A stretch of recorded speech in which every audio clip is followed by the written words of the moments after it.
संसद में इतना गुस्सा नरेंद्र मोदी को कभी नहीं आया। राहुल गांधी की ऐसी क्लास लगी, कांग्रेस सांसद भी गायब हो गए। संविधान के 75वीं वर्षगांठ का मौका था, आया इंदिरा और नेहरू का नाम। देश को मोदी ने बताया पहली बार ये भयंकर सच। संविधान पे कांग्रेस का पोस्टमार्टम हो गया। नरेंद्र मोदी ने 1947 से साल 2024 का इतिहास गिनाया तो हड़कंप मचना ही था। 2007 में नरेंद्र मोदी को सोनिया गांधी ने गुजरात में खून का सौदागर कह दिया था। नरेंद्र मोदी ने साल 2024 में कांग्रेस को संविधान का शिकारी बता दिया। ये संविधान संशोधन करने का ऐसा खून कांग्रेस के मुंह लग गया कि समय समय पर वो संविधान का शिकार करती रही। ये खून मुंह पे लग गया। इतना ही नहीं, संविधान के स्पिरिट को लहू लहान करती रही। आदरणीय सभापति जी, करीब 6 दशक में 75 बार संविधान बदला गया। आदरणीय सभापति जी, जो बीज देश के पहले प्रधानमंत्री जी ने बोया था, उस बीज को खाद पानी देने का काम एक और प्रधानमंत्री ने किया। उनका नाम था श्रीमती इंदिरा गांधी।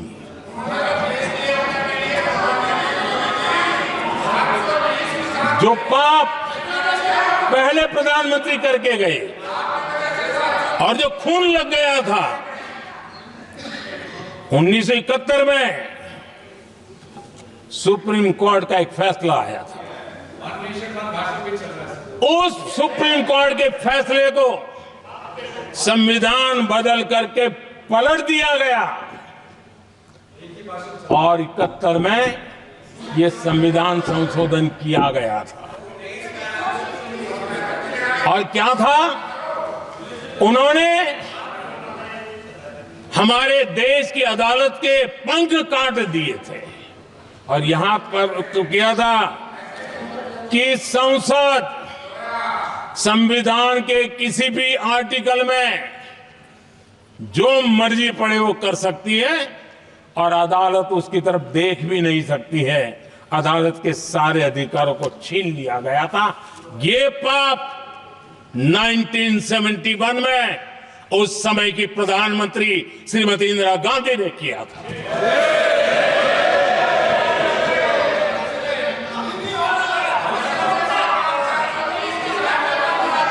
और इस परिवर्तन ने इंदिरा जी की सरकार को मौलिक अधिकारों को छीनने का और न्यायपालिका पर नियंत्रण करने का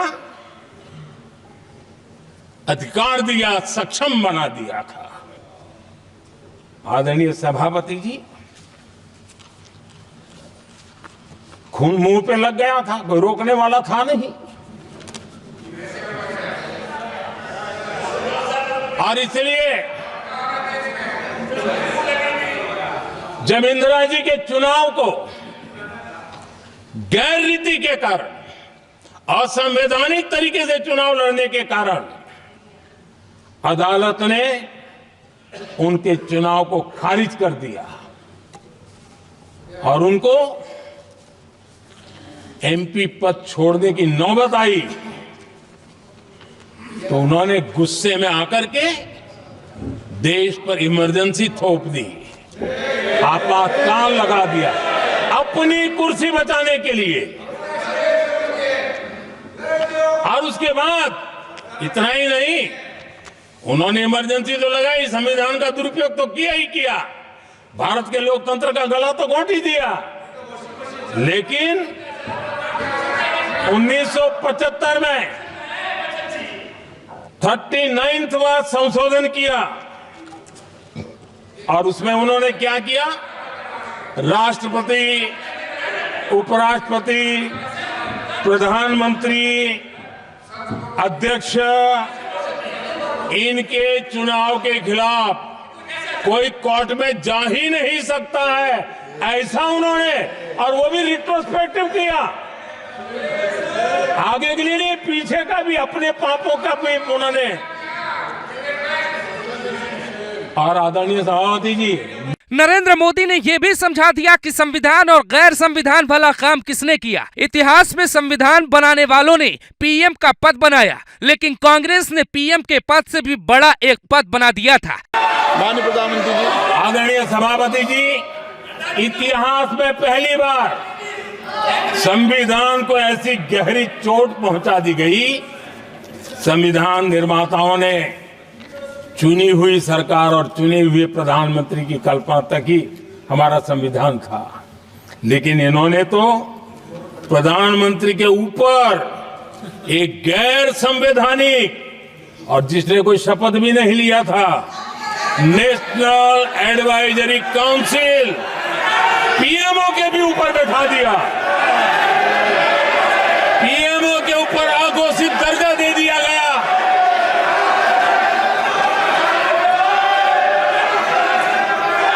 आदरणीय सभापति जी, इतना ही नहीं, और एक पीढ़ी आगे चले, और उस पीढ़ी ने क्या किया? भारत के संविधान के तहत देश की जनता जनार्दन सरकार चुनती है, और वो सरकार का मुखिया कैबिनेट बनाता है। ये संविधान के तहत है। इस कैबिनेट ने जो निर्णय किया, संविधान का अपमान करने वाले अहंकार से भरे लोगों ने पत्रकारों के सामने कैबिनेट के निर्णय को फाड़ दिया। संविधान को हर मौके पर संविधान के साथ खिलवाड़ करना, संविधान को न मानना, ये जिनकी आदत हो गई थी। और दुर्भाग्य देखिए, एक अहंकारी व्यक्ति कैबिनेट के निर्णय को फाड़ दे और कैबिनेट अपना फैसला बदल दे। ये कौन सी व्यवस्था है? इस बात पर राहुल गांधी अपना सिर क्यों झुकाने लगे, सुनिए। इसके बाद तो पीएम मोदी ने ऐसी कहानी सुनाई कि कांग्रेसी मुंह छिपाने लगे। माननीय प्रधानमंत्री जी, आदरणीय सभापति जी, इतिहास में पहली बार संविधान को ऐसी गहरी चोट पहुंचा दी गई। संविधान निर्माताओं ने चुनी हुई सरकार और चुने हुए प्रधानमंत्री की कल्पना तक ही हमारा संविधान था, लेकिन इन्होंने तो प्रधानमंत्री के ऊपर एक गैर संवैधानिक, और जिसने कोई शपथ भी नहीं लिया था, नेशनल एडवाइजरी काउंसिल पीएमओ के भी ऊपर बैठा दिया। पीएमओ के ऊपर अघोषित दर्जा दे दिया गया।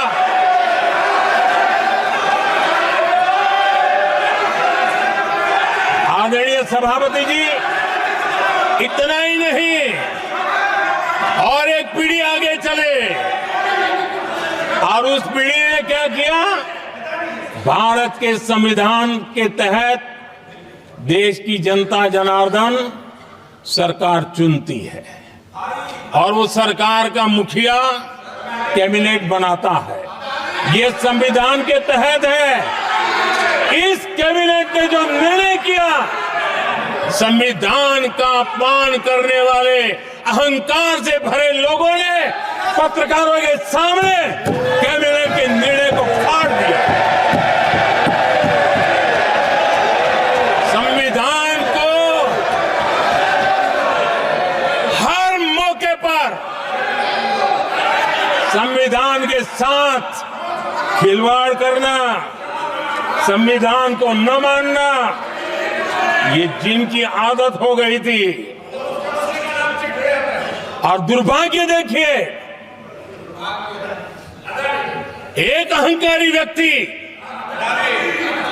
कैबिनेट के निर्णय को फाड़ दे और कैबिनेट अपना फैसला बदल दे।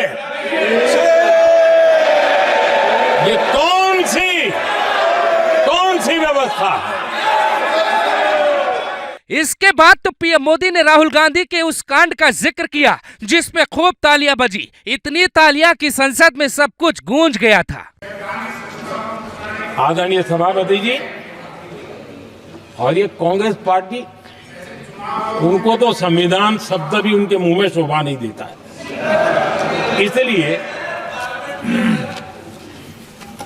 जो अपनी पार्टी के संविधान को नहीं मानते हैं,